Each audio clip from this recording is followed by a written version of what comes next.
झालं, जे काही 40 व्यक्तींचं ऑपरेशन त्या या निमित्तानं मोफत करण्यात आलेलं आहे. त्याचप्रमाणे 175 व्यक्तींना मोफत चष्मे आज आपण या ठिकाणी देत आहोत. आणि सातत्याने साहेब 3-4 वर्षापासून आम्ही हा उपक्रम दरवर्षी राबवतोय. त्याचप्रमाणे पुढच्या महिन्यामध्ये जयपूर फूडचं एक शिबिर पण आमचं घेण्याचा मानस आहे की जे अपंग आहेत त्यांना त्यातून आपल्याला काय मदत करता येईल ती सह्याद्री परिवार आणि साधू वासवानी हॉस्पिटलच्या वतीनं आपण पुढच्या महिन्यात ते पण शिबिर या ठिकाणी आयोजित करत आहोत. या कार्यक्रम प्रसंगी उपस्थित असलेले आमचे मार्गदर्शक श्रीरामपूर विभागाचे पोलीस उपाधीक्षक, त्यांना मी काल फोन केला, साहेब पत्रिका द्यायला येतो, साहेब म्हणले येऊ नका, फक्त फोनवर सांगा मी कार्यक्रमाला येतो. असे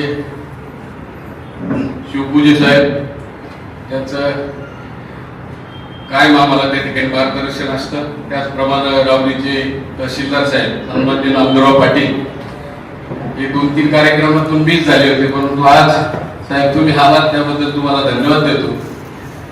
परवा आमचा वर्धापन कार्यक्रमही खूप सुंदर असा झाला. राहुल गिरी यांचं व्याख्यान आम्ही त्या ठिकाणी ठेवलं होतं आणि त्यातही तालुक्यातून आणि जिल्ह्यातून अनेक व्यक्ती ज्या मुलांच्या नवीन नियुक्ती त्या ठिकाणी झाल्या होत्या त्यांचाही सन्मान आपण त्या कार्यक्रमात त्या ठिकाणी ठेवला होता. आताच कपाळ्यापणी वाचून दाखवला, परंतु हा 12 वर्षातल्या प्रवासात त्यांचं जे उद्दिष्ट आहे आता त्या वर्धापन दिनानिमित्त त्यांनी ठेवलेलं 200 कोटीचं उद्दिष्ट आहे, हे निश्चितच ते याच वर्षी पूर्ण करतील यांचा मला पूर्ण विश्वास आहे. आणि आता जसं संयोजकांनी सांगितलं की 12,000 कोटी आणि आप्पा म्हटले की 1200 कोटी आम्हाला ची जोक नाही, खूप अवघड आहे, परंतु मला असं वाटतं आप्पा आपल्यासाठी 12,000 कोटी सुद्धा काही अवघड नाही. तर आपल्याला त्यासाठी खूप खूप शुभेच्छा. एक कॉर्पोरेट सोशल रिस्पॉन्सिबिलिटी म्हणून एक कन्सेप्ट असते जी युजली फॉरेन कंट्रीज मध्ये वापरली जाते आणि ती आता हळूहळू भारतामध्ये रुजू होते. आणि या संकल्पनेनुसार जे सहकार क्षेत्राला निश्चितच ही संकल्पना लागू नाही, परंतु जे प्रायव्हेट सेक्टर असतं त्या प्रायव्हेट सेक्टरला ही संकल्पना लागू आहे आणि त्या संकल्पनेनुसार त्यांना जो नफा असतो त्या नफ्यातलं 2% त्यांनी ते समाजासाठी वापरायचं असतं.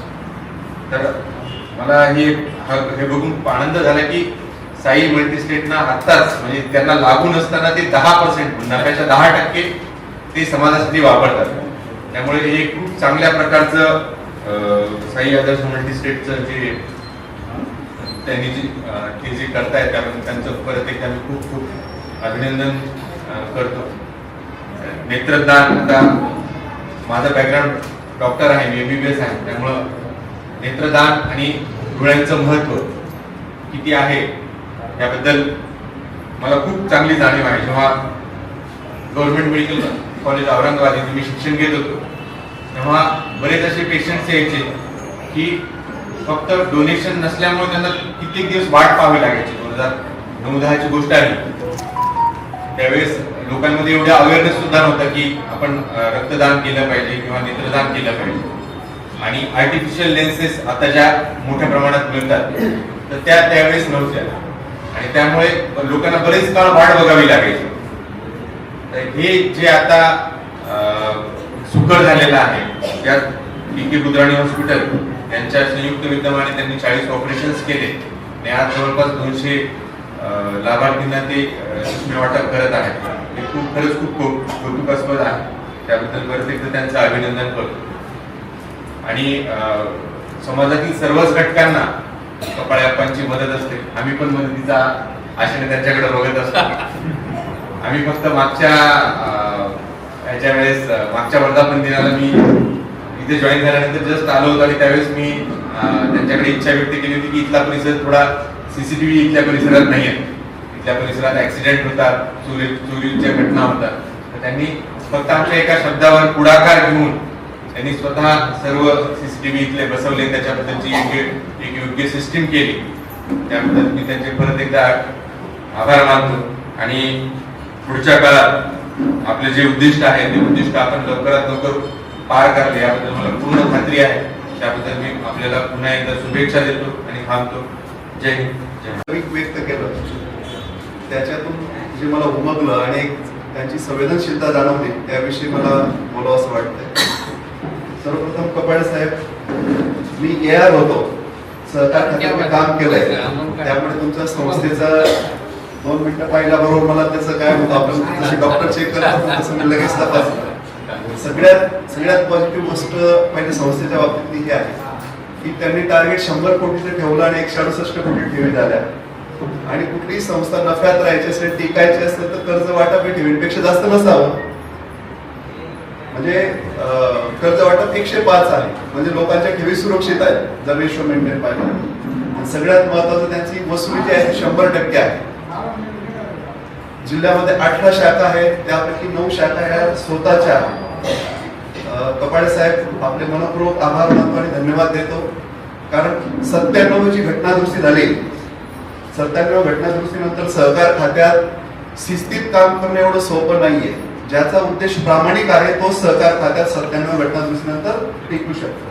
कारण 97 घटनादुरुस्तीच्या आधी सहकार खात्यामध्ये गोंधळ असा होता की संचालकाच्या खासगी प्रॉपर्टीवर टाच आणता यायची नाही. समजा संस्था बुडाली, ठेवी बुडाल्या, ओव्हरऑल संचालक मंडळ ती संस्था फक्त जबाबदार धरली जायची. आणि संचालक म्हणून समजा तिथं नामदेव पाटील होतं तर नामदेव पाटीलच्या स्वतःच्या प्रॉपर्टीला कुठलाही हात लावता यायचा नाही. पण जो मेजर अमेंडमेंट झाली 97 घटनादुरुस्तीने, त्या संचालक मंडळाच्या खासगी प्रॉपर्टीवर टाच आणता येईल, तेव्हापासून आपलं कोऑपरेटिव्ह डिपार्टमेंट, आपलं कोऑपरेटिव्ह जे सहकार क्षेत्र आहे अत्यंत शिस्त आणि व्यवस्थित चालतंय.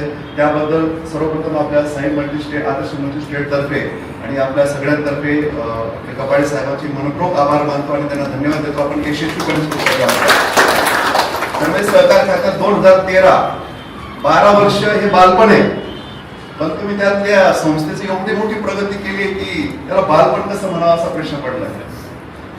साहेबांच्या मनोगतातून व्यक्त करताना साहेबांनी 3-4 मुद्दे खूप महत्वाचे सांगितले. त्यावरून मला विवेकानंदांची एक गोष्ट आठवली. गोष्ट म्हणण्यापेक्षा त्यांचं एक वाक्य आठवलं जे आम्हाला स्पर्धा परीक्षेत नेहमी स्पष्टीकरणाला उपस्थित राहायचे किंवा दिलेलं असायचं, त्याच्यावर आम्हाला लेख लिहावा लागायचा. स्वामी विवेकानंदांचं एक महत्वाचं वाक्य आहे की ह्या समाजातला जोपर्यंत एखादा घटक उपेक्षित आहे, मग तो नागरिक असो, एखादा समूह असो किंवा समाजाचा एखादा घटक असो, जो दारिद्र्य रेषेत जगतोय, ज्याला तो भुकेने व्याकुळ आहे, त्याला पोटभर खायला नाही, अशा परिस्थितीत जगतोय, तोपर्यंत ह्या देशातला प्रत्येक नागरिक त्या गोष्टीसाठी जबाबदार आहे, असं विवेकानंदांचं वाक्य. हे वाक्य खूप सिंपल वाटतंय बोलायला, पण खूप महत्वाचं वाक्य आहे. त्याचा सार असा आहे की मी शिक्षण घेतलं, शिवपुरी साहेबांनी शिक्षण घेतलं, तुम्ही आम्ही जे शिकलो हे सरकारी शाळांमधून शिकलो जुन्या काळात, किंवा त्या अनुदानित जरी शाळा असल्या, खाजगी जरी शाळा असल्या तरी त्या शिक्षकांचा पगार हा सरकारी पैशातून झालाय. सरकारी पैसा कुठून आला होता? समाजाने जो टॅक्स भरला, जे योगदान दिलं होतं त्याच्यातून तो पैसा आलेला होता. म्हणजे तुम्ही आपण जे मोठे झालो आहोत, या समाजाने जे योगदान दिलंय त्याच्यावर आपण मोठे झालो आहोत. म्हणून जोपर्यंत कुठला घटक वंचित आहे आपल्या समाजामध्ये, तो जोपर्यंत त्याची आपण उन्नती करत नाही, तोपर्यंत माझ्या सकट आपण सगळे त्या गोष्टीला जबाबदार आहोत, असा विवेकानंदांचा मतितार्थ होता. आणि कपाळे साहेबांना त्याची जाणीव हे त्यांच्या बोलण्यातून झालं. त्यांनी क्रीडा क्षेत्र सोडलेलं नाही, त्यांनी शिक्षण क्षेत्र सोडलं नाही, त्यांनी आरोग्य क्षेत्र सोडलेलं नाही आणि सामाजिक बांधिलकी जोपासताय. जे नागरिक ज्यांचं समजा उत्पन्न कमी असेल, कुटुंबाची परिस्थिती, आर्थिक परिस्थिती नाजूक असेल, ते स्वतःची अशी वैद्यकीय उपकरणं स्वतः नाही घेऊ शकत, याची जाणीव ठेवून त्यांनी आज मोफत चष्मा वाटप ठेवलाय.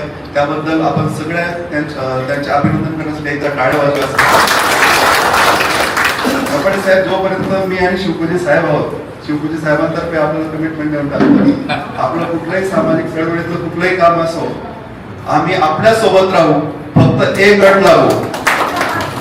ते आमच्यासाठी राजकीय नसावं, बिगर राजकीय असेल तर आम्ही 100% आपल्या सोबत उपस्थित राहू. आपण हा जो एक उपक्रम राबवला आणि आपण आता भविष्यात अजून जयपूर फूडचं पण आयोजन करणार असं आपण म्हटलं, खरंच आपल्याला मी धन्यवाद देतो. आणि आपण ह्या सामाजिक उपक्रमाच्या कार्यक्रमाला सगळे उपस्थित राहिला आणि पत्रकारांची संख्या पाहून तर मी अवाकच झालो. जे नाव बोलले तुम्ही ते आपल्या दृष्टीने मोठमोठे पत्रकार आहेत ते, आणि ते सगळे आपल्या ह्या उपक्रमाला उपस्थित राहिले. यावरून आपली सामाजिक बांधिलकी आणि आपला दृष्टिकोन लक्षात येतोय. आपणास मी पुन्हा भावी वाटचालीसाठी शुभेच्छा देतो. धन्यवाद.